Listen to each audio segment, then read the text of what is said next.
Hey guys, let's make a quick video to show you how to repair pop bumpers on a pinball machine. So this South Park had a broken ring assembly on this bumper right here. I've already replaced that, as well as the bumper skirts were a little tore up, as you can see on this one, which I haven't repaired yet.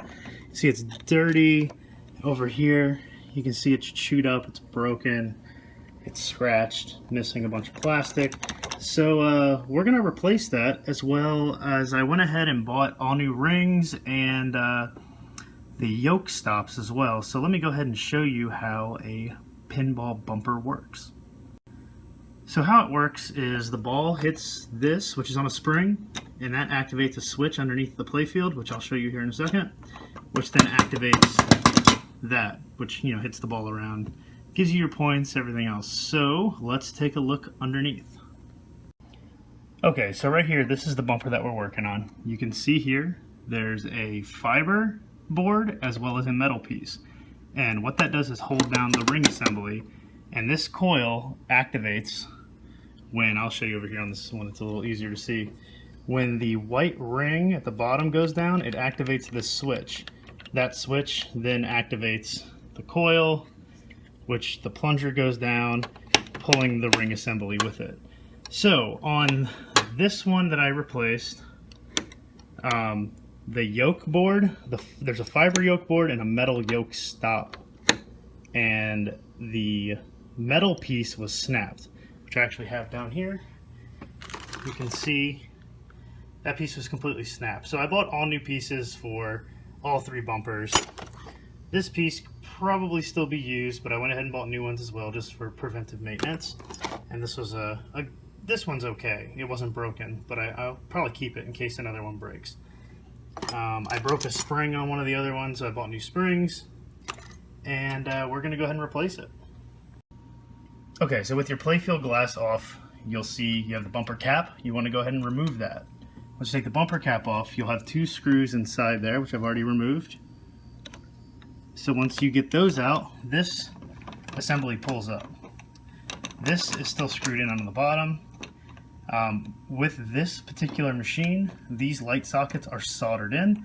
So what I have to do is desolder those two leads for this light inside the bumper. And once we do that, we can pull this entire assembly up. Let me do that and we'll be right back.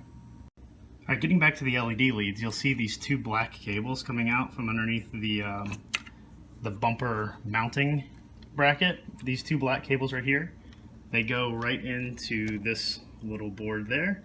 You just have to desolder those two black wires. Make sure you remember which ones they go back to. It doesn't necessarily matter which side goes where, but just put them back in the same spots. Alright, now that I've desoldered that, I should be able to just pull this right up. Just have to wiggle it, give it a little bit of force, and that will pull the lead out. I don't want to force it too much, so I'm actually going to take the ring assembly off first, so this whole piece will come up, since I have to get under there anyway. Alright, the ring assembly on this is very easy. It's just two 8mm bolts holding right there to the yoke. Take those out and you should be able to pull the ring assembly out. Okay, so now that we removed the ring assembly, this pulled right out very easily. So what I do now is just note which holes the cables go through, so you can get the focus a little bit better there. Try my best. So just remember that they come through those tall spots there. You want to pull the cables out from there, and we're going to replace that, put it back in the exact same order that you take it apart. Now would also be a good time to hit these little bumper pieces with some Novus 2, Novus 1. You can see I went from that to that. So since you have it in your hands, go ahead and do a quick cleanup. Alright, once you put everything back together, you should have a bouncing little bumper skirt there. Put it back in place, make sure you screw it down nice and tight, because these will move a lot from the strength of that coil. So let's go ahead, get the light socket soldered back on, and get the ring assembly and the yokes swapped onto the coil. Okay, so doing this next part can be a little tricky. I'm going to go ahead and show you how I do it. You have 3 8mm screws that are holding down the coil bracket for the bumper. So we have, let's see, this one right here, this one, and this one. So you just want to go ahead and remove those and the coil should drop. Okay, once you have the coil out, you can easily remove the fiber yoke as well as the metal one. So the metal one, if it's not broken, it can be a little bit of a pain to take out. What I do is I like to push this down and twist it out. So you gotta like flip it back. It's kind of hard to do with one hand. So let me see if I can get this. So you have to kind of pull it back and then push it down while flipping it that way, and then that'll get it out. There, I was able to do it. You have to push the spring down and then flip it backwards while raising the plunger. So once you do that, you should be able to slide it right out. Then you want to replace the spring and then do the exact same thing to get it back on. You want to slide it in that position and then tilt it forward while lowering the plunger.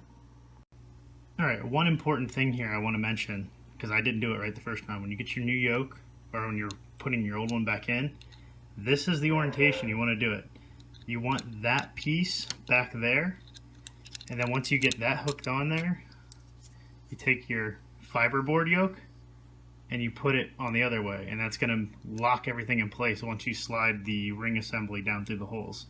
So let me go ahead and put this back on and we'll cover the rest. Alright, so once you got that, you take the yoke, the fiber yoke, you pull the spring down and you just slide it on. Just like that.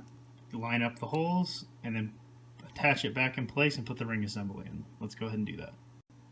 With our coil back in place, the new yokes in, got our new ring bracket assembly. We just need to come over here to the other side, line it up with the holes there, slide it over, look over here, and we went through the yoke there and over there. So all we have to do is put the 8mm bolts back on, and we're pretty much good to go. Let's go ahead and do that. Okay, once you've attached the ring, you should be able to test that, bounce it. The other one should do the same thing. And just put the bumper cap back on and we'll do some play testing. Okay, so we got the bumper caps back in place. We verify that we have lights flashing on all 3 bumpers, so that shows that we connected all the wires correctly that we took apart at the time.